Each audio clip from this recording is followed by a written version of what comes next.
Testing another emissary deck, and this time it's our Ninja Emissary. That's right, we are spamming Strike Ninjas, and this is actually a high rated match. So our opponent is playing a very interesting Mataza deck, which I really want to try out. So let's get to it.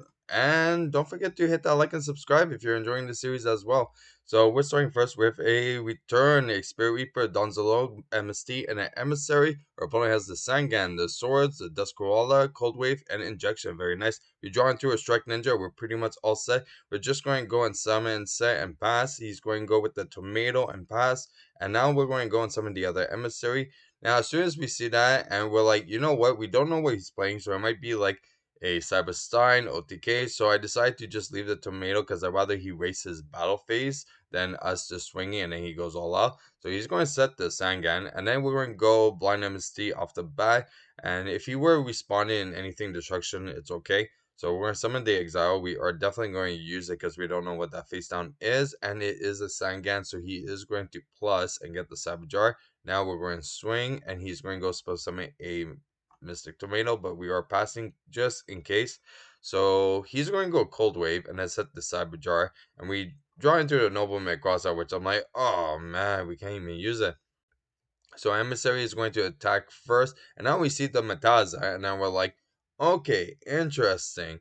So we let them do like deck thinning, so they have less amount of monsters for the Savager, and then they're going to go and trigger the effect. So good selections on both parties, and one monster each too. So we're going to go and definitely supposed to summon the Nidori in attack mode, and just try to swing into the tribe. But after Cyberjar resolves, then we're going to be able to trigger all our emissaries. So we're actually plussing quite a bit.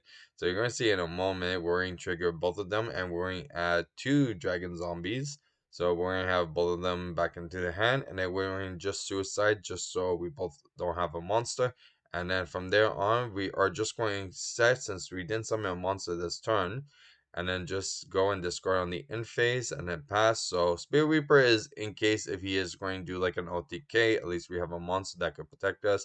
He draws to do a Snatcher, which is quite good. Giant Journey is going to return the return, and then he's going to go and yeah, that Swords is kind of threatening, but it's okay. We're going to go Reinforcement. We're going to get the Zambara because we do have Deck Devi, and yeah, it's really good in this deck. So we're going to go and Nobleman first and seeing what we hit. That's Koala, and we hit all of them, which is nice. We're going to go Power Greed. We have Heavy Storm, which we're definitely going to shotgun since we do know he does have a Scapegoat.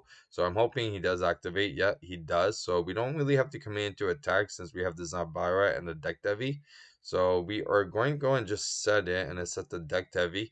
Realistically, that is a misplay. So we could have actually like abused the Zambara and attack mode and swing, but I'm like, still not sure where he's playing. If he does have a Saberstein, he could just go and summon, use the effects, but summon another one and call Prior on it, so the deck Devi won't really do much. So I thought it was a safer bet just to do this. So he's going to draw into a Scapegoat, and then he's going to go and summon the Amazon, and then go and call Prior.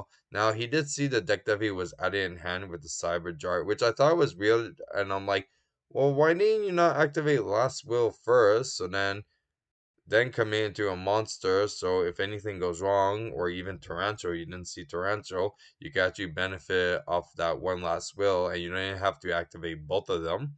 So that I thought was kind of weird that he did. Like if he did do last will, I was definitely going chain to it, the deck Devi, but it's still the appropriate play to do the last will first, especially in this situation. So he's going to set two. We're going to go draw into a return.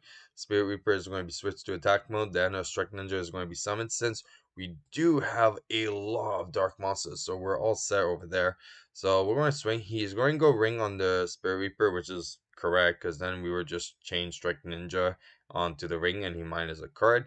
So this time we are attacking the token. So we are going to attack into it and then set two and pass. Now he has to go and reveal because this is now the second turn for Deck Devi.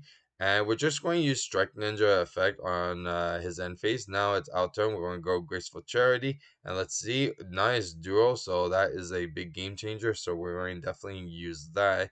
And it doesn't matter because we're going to hand loop the whole hand. And you're going to see in a moment. So we're going to go and swing with both. Then use the effect of Strike Ninja. Now use Return to go and spell summon all monsters. So Dawn, Spirit Reaper, Strike Ninja, and Zambara. Zambara is going to attack into the token, and then we're going to attack with the other three as well, triggering Spirit Reaper and Donnie to rip the other cards out. And this is very important to bring back the Strike Ninja if you have enough monsters, because when we go into the main two, one thing that I found out is that yes, even though you used the effect previously, if you end up spell summoning it with return and then it gets banished because of return, you won't be able to bring Strike Ninja back with his own effect. So you're going to have no choice but to activate Strike Ninja effect again, just so you guaranteed a monster on the end phase. So we're going to go and banish everything, and then Strike Ninja comes back with his own effect since we use the second. Now, he doesn't reveal where he draws because he's going to scoop, but technically he's supposed to, because as soon as you draw, it's revealed. Like, that's it. But it's not really the end of the world if they decide to scoop, so it's not really worth like breaking someone's head over that. So now we're into game two, and he's starting with a Sangan, the Squirrella World Decree, Premature, and a Tomato, as we have Return, Exile, Tarantula, Call the Hunt, and Strike Ninja. Wow, that card really likes us. So Amazon is going to be drawn. They're going to go in D7 and pass. We draw into a Sangan. We're going to go Exile since we have the call, so we could potentially just like abuse it a bit, and he's going to go a tomato. I decided to go Tarantula, and I'm like, you know what? This was a pretty big misplay. There was no reason to activate any trap cards actually, because we could potentially raid it and on our following up turn just summon the Sangan, and if we wanted to do Tarantula that way, it would have been fine, because then if you chain the World Decree, then we just chain the call and then we're all set from there. So yeah, it was kind of greedy to do that fair trade, so it was definitely a big misplay on my part. And we're going to summon the Sangan in attack mode, which was a misplay, and it's because it was a misclick. So I wanted to set it, and I just misclick, and I'm like, whatever, he already saw it, so there's no point switching it. So now he's going to go and swing. We are going to add our Tomato. So we're going to see from here what we can potentially do. So Tomato is going to swing into Tomato. Since we're turn player, he's going to resolve his first since it's chain link 2, and then we're going to be able to spell summon right after. So now we're going to go and swing once again. He goes and spell summons the Dust Koala, which is very interesting, and then we're going to go with the Donnie to swing and hopefully hit something really good. So we're going to go and snipe, and it looks like it's going to be the Amazon, while the Graceful is right there, but he also had the Premature, which was, yeah, I get the Tomato, and that would actually hurt a lot, especially attacking into the Donnie. Oh man, so he draws into brain control and then graceful, and this is not looking too good for us at all. So he's going to go premature first, then true nade. So now the premature can be activated again, and no, you don't lose the monster with premature. So you only lose the monster if premature gets destroyed, not returned to the hand. So now he's a bit confused, and he adds back the premature, and I go and I'm going to remind him, I'm like, why is it back into hand? But it's like he corrects it, and at this time I was completely dead, so math was not on my side at all. So I was exhausted, so I had to calculate it like first with like the life points. But usually, if I see that it's game, I would definitely just scoop right away. So now we're into game three. Winner takes it all. We have Emissary, Premature, Deck Heavy, Duel, and Call. Our opponent has World Decree, Descorola, Scapegoat, Last Will, and a Tomato. We draw into our own Tomato, which is very nice. We're gonna go Duel, seeing what we're going to potentially like snipe, and I'm thinking it's going to be what, the Scapegoat and the Descorola. Okay, perfect. Now we're going to just summon the Emissary and said he is going to go and T-set. We draw into MST. Now the reason why I'm shotgunning the MST is because in case it is a trap dust shoot, we could call Prio, and he can't chain to it since we only have 3 cards now. So we're going to go and do that. Well, not call prio, but hold priority as like turn player for the draw phase to do the first action. So yeah.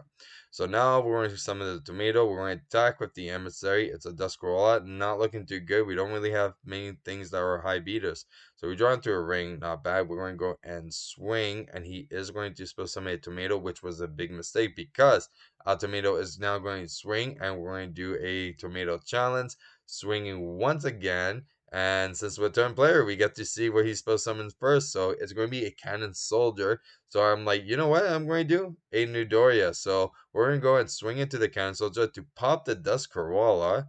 And now call the Haunt the Tomato to attack into the cannon soldier. And then we're going to go and supposed to summon the Donzalog. And the reason why he's supposed to summon Donzalog, in case if he does a Mataza combo, not to attack into the Spirit Reaper twice for game. Especially that we're running at 5,800. So that would not be too good. So we're doing that, and we're ripping a card, and we're hoping something good. And when I saw it was exile, I was pretty happy. So he draws into a ring, and he's going to set it. We top deck into the Mobius. Now, what we're going to do is very important, okay? And Mobius is a side card. So we're in Tribute, and the chain links is going to be this. We're going to go Mobius 1 and Emissary 2. And the reason why is because I have been in situations that people are attacking Divine Wrath. So to avoid it, it's best that Emissary is chain link 2 if you are trying to actually pop a bunch of cards on your opponent's field. And also, like, you are benefiting quite a lot because he is actually going to minus like 2 cards off, like, just for emissary. So it's a really good chain block to do. So he's going to go ring now, and we're like completely fine. We're going to take 24 and we don't care at all. So we're going to add with the dragon zombie anyways. And from here on out, we're just going to go premature for the Mobius. We're going to start swinging. There's not really anything to do anything fancy because we also have the ring for game. So let me tell you about this deck. One thing that I really like about it is that it's very diverse with the single dark monsters that we have. Like, you saw Nidorya, and Nidorya is really good, especially with creature swap, okay?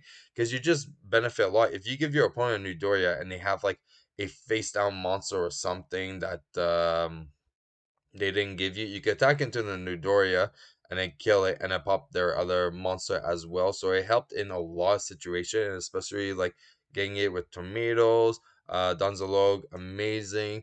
The Zambaras is good. It's more we have extras in the side because in case we really have to like abuse like beaters, but that's mostly against like warriors. So very, very nice. A lot of the matches was very hard to get because this one, I chose this one specifically because you actually saw the whole thing and the variety of the deck. A lot of the matches, and we actually been winning quite a bit with this deck, so it's really fast paced. Like, it's easier to get an advantage, and it's very explosive. So sometimes it would be like control, and then like with like just like emissary, not even with strike ninja, and sometimes it's just like a fast OTK with like return and strike ninja with no emissary. So that's why, like, this match, at least it actually showed like both of them and the interaction that you could do with it. So it's definitely a really good deck. The scientists definitely need some work a little bit on. There is some guarantees like the Mobius stuff, the Warrior stuff. The extra stuff, like, I was just playing around with, and I'm like, like the True Age, just in case, like, actually OTK with the return. But you know what? If there's other stuff that we could actually like fit in or change that you could recommend, definitely comment it down. If there was other plays that we should have done, definitely comment that down. And as always, if you enjoyed today's video, hit that like and subscribe. Till next time, I'm Vaughn, and this was the Gear Channel.